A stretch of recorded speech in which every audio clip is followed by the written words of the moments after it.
Hi, welcome to the general overview on the topic of meetings. When you select Meetings from the menu bar, you will have a screen with two columns. The left column lists all of your scheduled meetings. The right side will have two different views. One if you are the host of the meeting, and a different one if you are just a participant in a meeting. From this screen, not only can you select the meeting that you want and then have the information, but you can also use this plus sign to schedule a new meeting. If you click on that plus sign, you would get to the drop down that would allow you to schedule a new meeting, schedule it from Outlook, schedule it from Google Calendar. I'm going to proceed scheduling a meeting just from the schedule meeting option. Once you click on that, on the right side, you're going to have the schedule meeting dialog. From here, you set up the various parameters for that particular meeting. They include the date and time of the meeting, the duration or anticipated duration, whether or not it's a recurring meeting or if it's a one-time only. You can choose to generate a automatic ID, something unique just for this meeting, or you can use your personal meeting ID. The default is that a new meeting ID would be generated. You can also require a meeting password or not by unchecking it. The default is that it would have a password, it would be checked. Now, if somebody is using the direct link from a meeting invite, they would not necessarily have to put this password in. But if they were going directly into your room, they would need this password. You can then choose whether or not, as the host, you want to have your video enabled and whether or not you want to have your participants have their video enabled so that you could actually see them.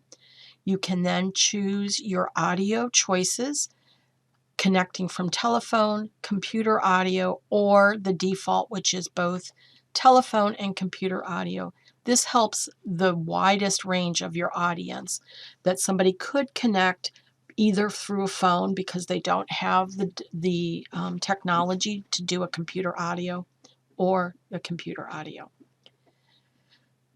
Then you can choose what calendar you want this to be selected from.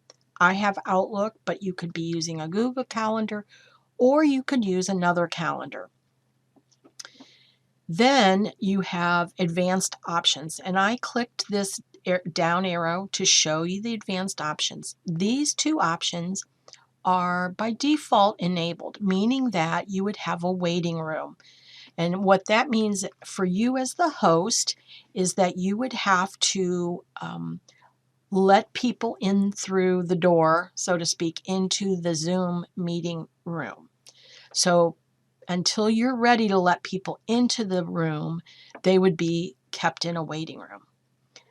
The other choice is to allow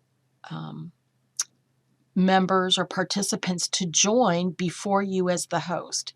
They would then be in the waiting room. You can also set up these parameters to mute participants on entry, which often is nice so you don't get a lot of that background at the beginning. And you can selectively unmute participants once you're in the room. You can allow only authenticated users to join by signing in. In other words, somebody would have to sign in and have the Zoom software. They couldn't come in without that, like through their phone, and then automatically record the meeting. So those are some of the choices that you can set on your schedule meeting. Once you click on schedule, what will happen is you will be taken, for my situation, I selected Outlook. So I get this email generated that would set up an Outlook calendar appointment to whoever I want to send it to. So all of this information is automatically generated by scheduling the meeting.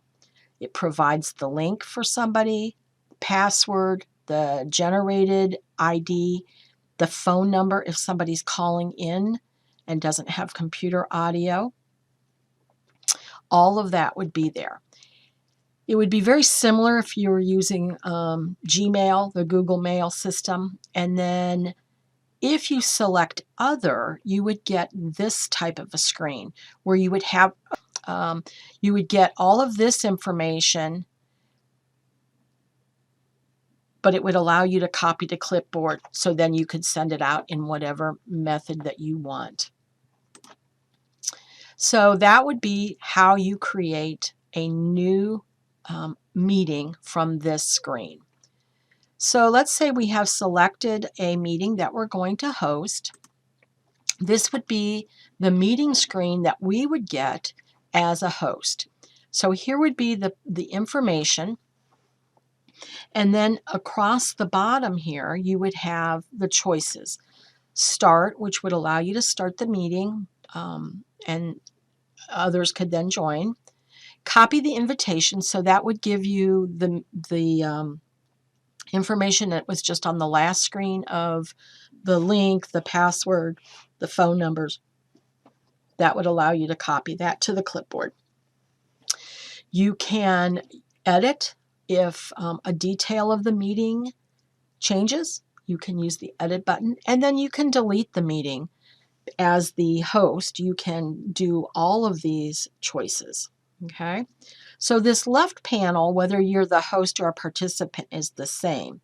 What changes is this right side of the screen based on, in this particular one, I'm the host, so this is what I'm getting.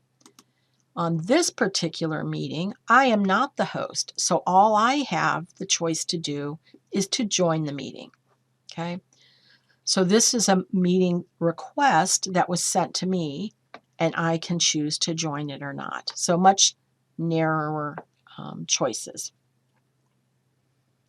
All right, that is a brief overview on scheduling meetings and using the meetings button on your Zoom software. Thank you.